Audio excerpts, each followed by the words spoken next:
Hi, it's Heather from Thicketworks. I'd like you to join me for a bizarre experiment today, using these forms cut out on the Cricut Maker as the armature to help us create three-dimensional miniature foxes. The basic idea is pretty simple.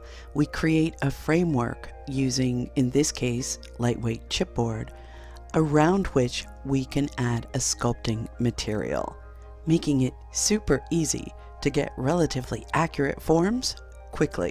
This is my first experiment with what I will call assisted sculpting, but the basic principles of this technique have been around the crafting community for a very long time. So let's get started. For this project, I decided to experiment with Starbond super thin super glue. It comes, as you can see, in a larger container than those that I typically work with, and it has all of these fancy accessories that allow you to apply the cyanoacrylate glue exactly where you want to. This microtip applicator is extremely handy, as is this helpful red no clog cap. As always, when working with superglue, take care to have adequate ventilation and be prepared for the heat that can be generated when you're curing using the Popper's Bondo or baking soda method. I'll be using this terracotta Model air drying clay for the majority of the sculpting. And to prepare for the process, I'm going to create a slurry, or for those of you who have worked in the pottery field, this would be known as a slip. I'm adding regular tap water, no particular amount, just enough to allow me to emulsify a small amount of the clay until it becomes the consistency of a very light and fluffy mousse.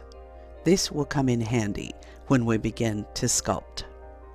Cover up this container and then head over to Cut Your Free SVG files. You'll find all of the necessary settings and be able to download the files in the associated blog post. Once you've completed cutting your files, it's time to assemble them. I recommend beginning with the larger of the two fox figures and placing these two parts together in order to create the silhouette of the head. I find that a lightweight pair of cross-lock tweezers is invaluable for this part of the process. Once I've added the super glue, I then force it to cure immediately by dousing it with baking soda. Next, we can rough out the volume of the body by sliding these two pieces together. The construction method is the same for all of the pieces, and once they have been put together and hardened with Popper's Bondo, harden the entire surface of this lightweight chipboard with liquid superglue. This crucial part of the process serves two functions at once. Not only does it harden the chipboard so that it resembles a very thin and sturdy wood, it also will make certain that the chipboard is no longer susceptible to warping when it comes in contact with the air dry clay, which is a water-based product and would just turn the chipboard to mush. So take time to make sure that all of the joins are sturdy with the baking soda curing method and that all of the exposed chipboard is hardened with the liquid superglue. Once you've completed the foreleg assembly, as you see me demonstrating here, you can use metal files to clean up any clumps of Popper's Bondo that may have resulted. Yeah, this isn't very pretty at this point, but it is super sturdy. It will last a lifetime. And now that these pieces have been hardened, they fit together like a wooden puzzle. Make sure to solidify all the bonds everywhere with a combination of superglue and baking soda. And take care not to burn yourself during the curing process. Okay, let's take a look at the hind leg assembly. It's a little odd. These super skinny strips go on either side of the leg shape, but they don't match, do they? So we have to do some shaping by hand. You'll bend these very fragile pieces of thin chipboard using finger pressure until they approximate the same set of curves that you find on this leg silhouette. It sounds complicated, but in practice, it's not really that difficult to do. You may find that it's an easier process if you glue the pieces together in sections. In other words, create the bend that fits one end of the leg, glue it in place, and then move on to bending and solidifying the bond between the other end of the leg. Here, I'm attaching the upper portion of the leg first and allowing that to bond, and then I'm manipulating the thin end of the chipboard into place and bonding it in a separate operation. And then, as always, I'm hardening all of the chipboard using the liquid superglue. It's so much easier to perform this task using the special applicator tip. I'm hooked. I think I'm going to buy more of this particular superglue.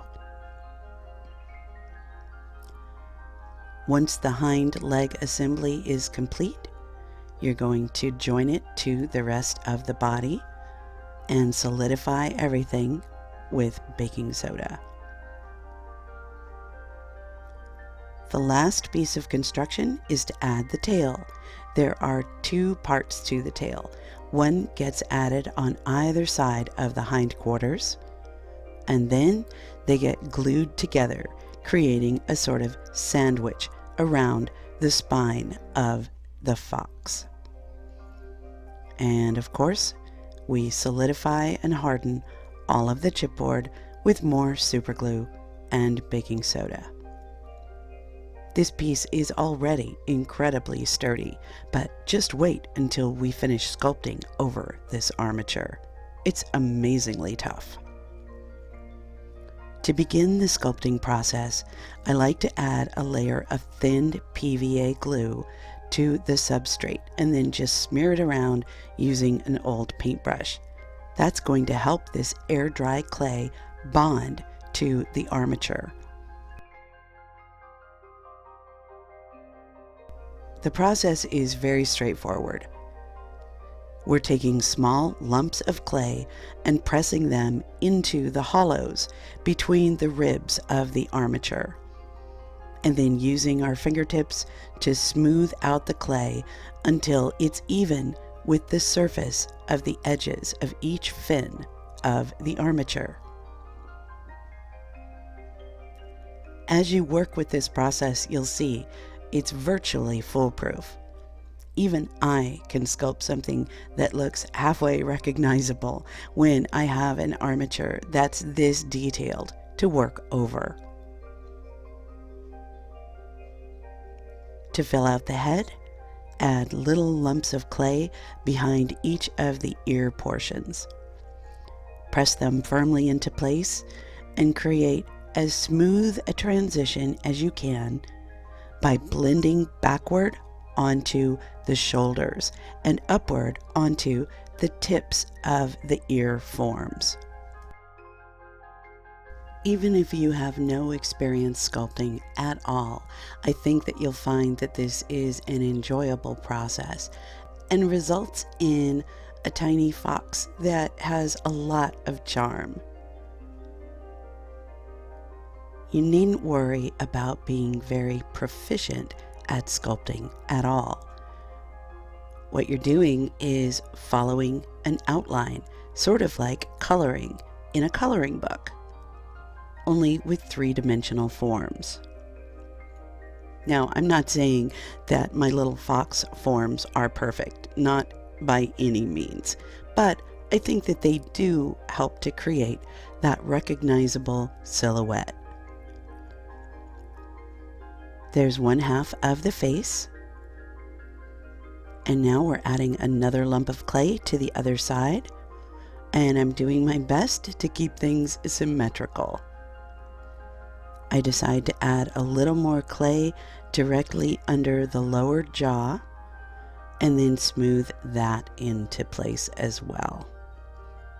I find that these clay shaper tools, when dipped in a little bit of water, make it very easy to get a smoother surface than I can with my fingertips alone.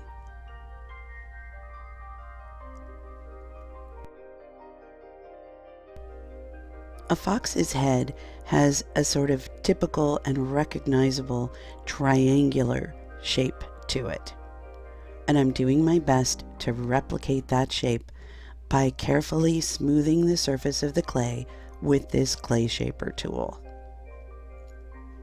and then blending in that extra material directly under the jawline and onto the chest. I'm thinning out the ear material here, and then using my brush, which is coated in that PVA mixture, to create a slurry over the top, and then I'm smoothing again all the way down to the edge of the armature. This makes sure that I'm following the contours that have been predetermined by that armature shape, and I don't have to worry that I have too much material in any given place. I create little scoops on either side of the muzzle area and smooth them out. This helps to create that characteristic wedge shape to the head. Now we're going to use the slurry or the slip that we created at the beginning of the process. This is extremely helpful for the small legs. As you can see, I'm simply scooping up some of that material with my little brush and scraping it onto the armature at the top of each leg. And then I'm using the bristles of the brush and my fingertips to draw the material downward and to create a smooth transition where it meets the chest. As you no doubt are aware, canine legs are meaty at the upper portion or the thigh and become more and more bony as we get closer and closer to the paw. This material makes it easy to create a smooth transition between the heavier portion of the thigh and the thin, bony portion down below the knee. Or actually, it's a heel when it comes to canines. Their heels are where we think of our knees. So there's nothing complicated about this process. It's a little time consuming and it does require some attention. But if you simply fill in the framework to the best of your ability and then smooth the material back so that the rough outlines of the armature remain exposed and at the surface, you'll find that you have created tiny little foxes. It's sort of a magical process. I find it's helpful to rinse off this brush completely from time to time because the clay does tend to build up and make it kind of clumpy. When you find that you're not able to manipulate the clay slip as successfully as you would like, rinsing the brush until it's clean again will make all the difference. We're all familiar with the fact that foxes have big fluffy tails, and this slip material works really well to create that semblance of fluffiness.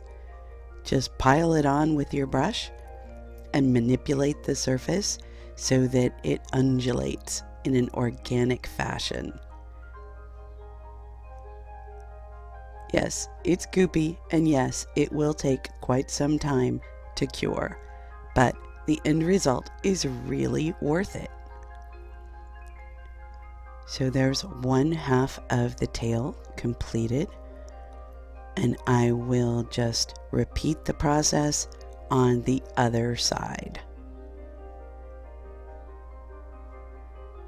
One of the things that I really appreciate about this method, and that I didn't realize would be true at the beginning of the process, was that the resulting miniatures have a great deal more weight than I would have suspected.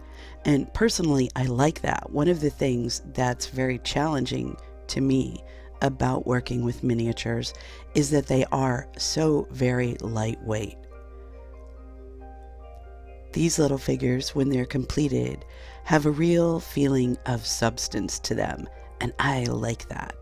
Once you've completed filling in all the voids, it's time to use the same slip and your paintbrush to smooth the surface to the degree that you would like. And then you can set this piece aside to cure. Okay, now that you've created the larger fox, it's time for us to work on the smaller one. It's a little more challenging, which is why I wanted to complete the first one start to finish first. The construction method is entirely the same, except for when we get to this area. Let's call it the pelvis.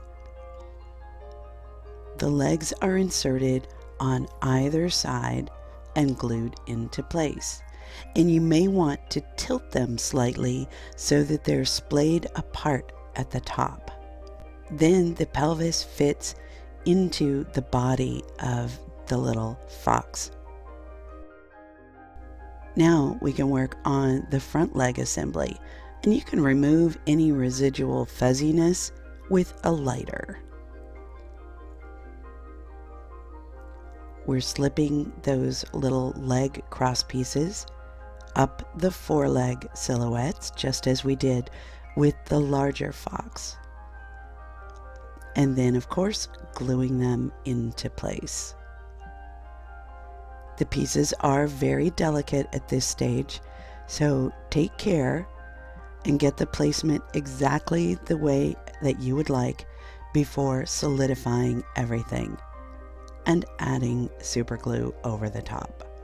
Now, this foreleg assembly can be slotted into the chest area of our fox kit.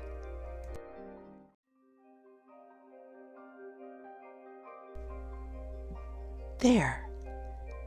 This is engineered to sit on the ground without any difficulty once it's completed. I really like that.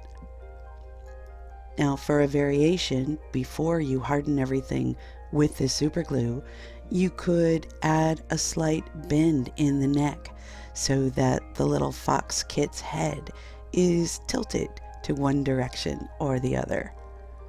I considered doing that, but thought it would be a little less confusing to just allow the piece to come together as it was originally designed.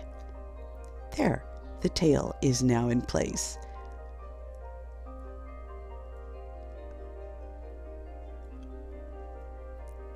And of course, we're going to follow the same exact procedure for building up the forms using PVA glue, and then little pieces of clay forced into all of the voids.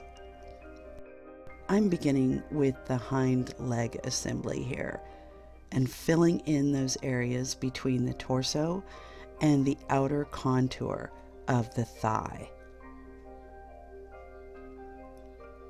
Then I'm just smoothing everything out with a dampened brush.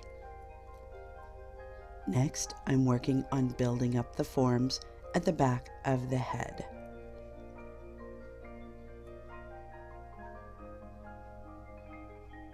And then adding little pieces of clay to the front of the head and doing some preliminary shaping with the dampened brush. Always mindful to keep the clay within the confines of the exterior of the framework.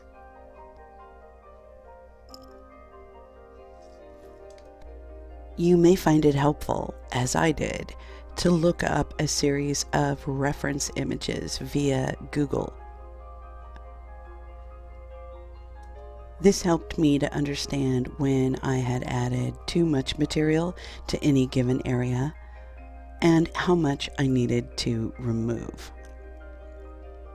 Again, I'm not claiming that these foxes are anatomically correct, but as a little piece of primitive art, I think that they are quite successful. Building up the lower edge of the rear legs is done with tiny little snakes of clay applied to the exterior of the framework.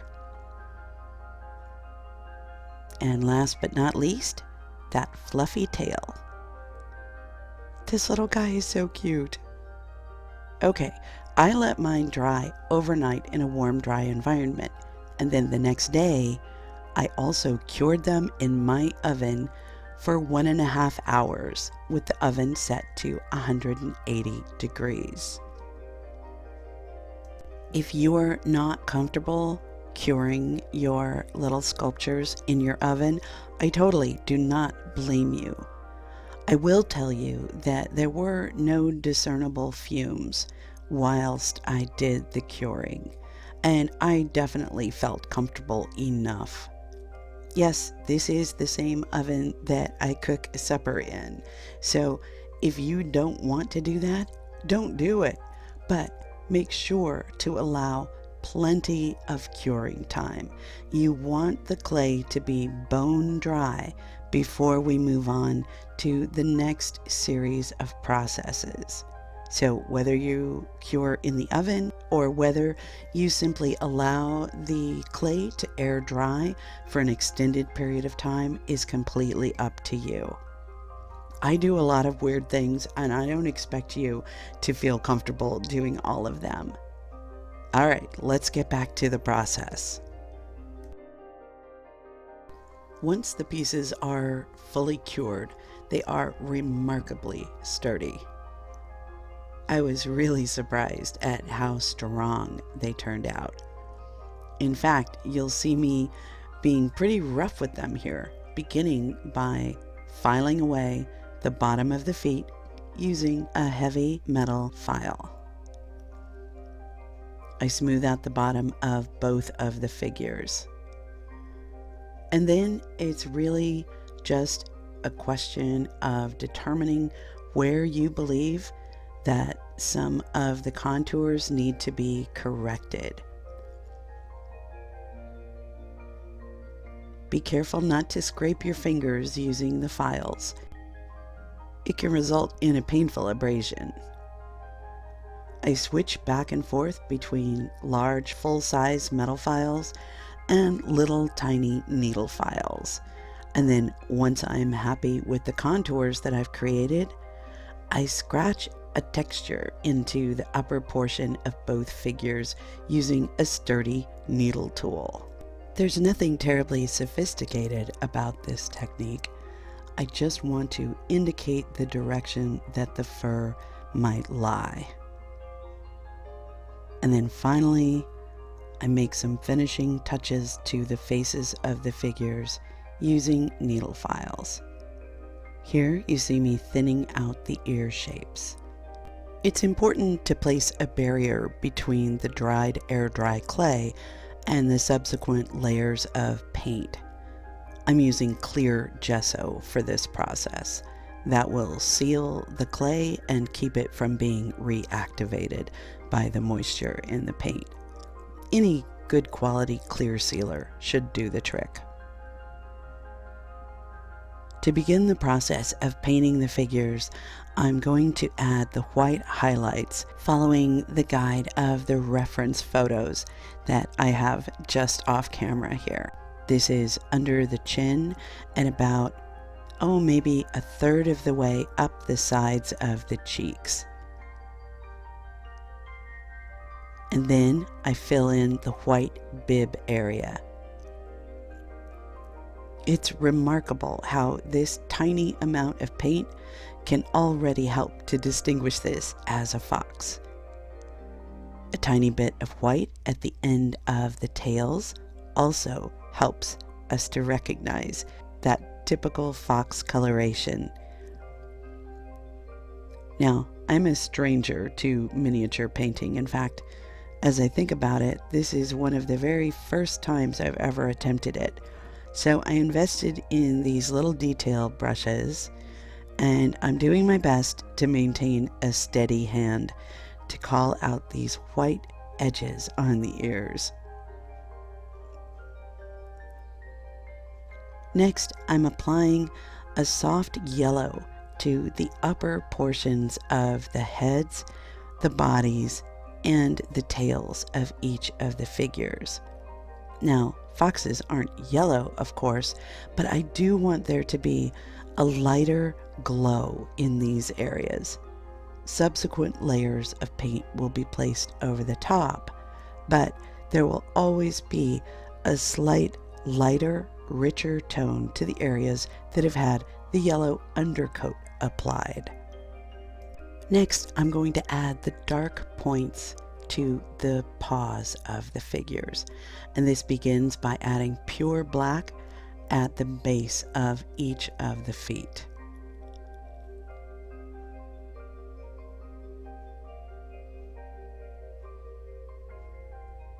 Once the black has been applied, I blend it upward using a lighter shade of brown that's been thinned with a little bit of water to help create a smooth transition between the black tips and the softer brown of the upper legs. This is a really pleasing effect to my eye, and again, it really helps to create that typical fox coloration. The same procedure is performed on the fox kit. Blending the brown upward from the feet. Now I will add a few darker elements inside the recesses of the ears using that thinned brown craft paint. The transition looks a little abrupt right now, but subsequent layers will help to smooth it out. English foxes tend to have dark eye sockets, so I add those as well, and then paint on the smile lines, and add a bit of pure black for the nose. Every little detail is adding to the overall impression, and at this point I find myself pretty darn charmed by the result. Here I'm mixing together some pure red and some of the dark brown to create a loose wash that is going to be applied over the entire figure. The places that received the yellow underpainting will appear to be a slightly richer and lighter shade of red than the rest of the figure.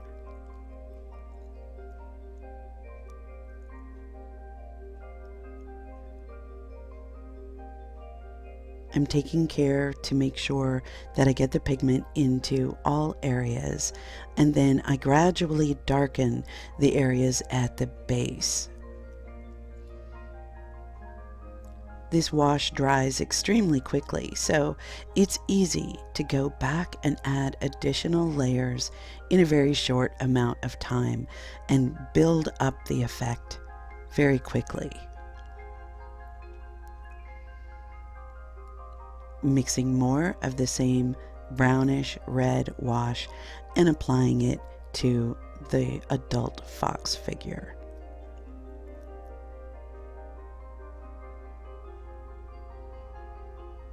Once the dark wash has dried, I'm now deepening the area in the eye sockets with an almost pure black. I do my best to maintain a firm grasp on the paintbrush and not allow it to deviate too much while I'm adding these tiny details.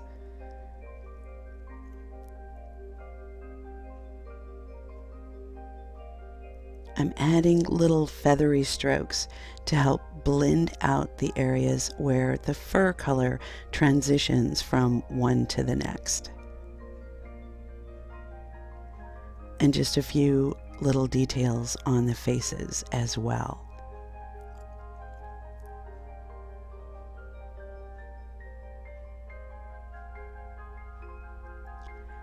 Brightening up the forehead area and roughly indicating that white fur as it blends into the rest of the body.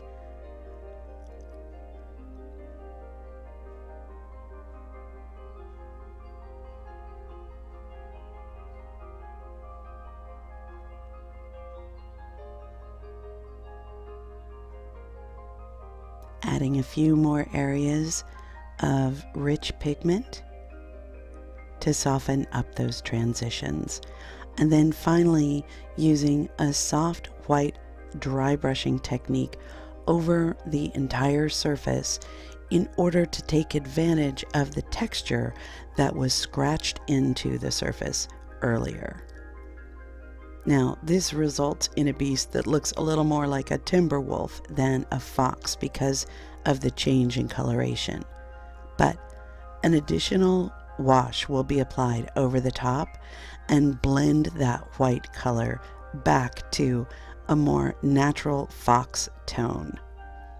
Here I'm blending together brown and yellow and red to create that loose wash and painting it over all of the dry brushing so that the highlighting is now very subtle.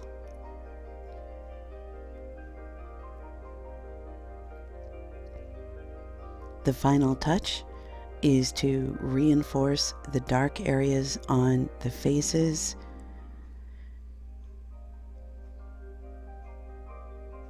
and then to place a tiny dot of pure white in each of the eye areas.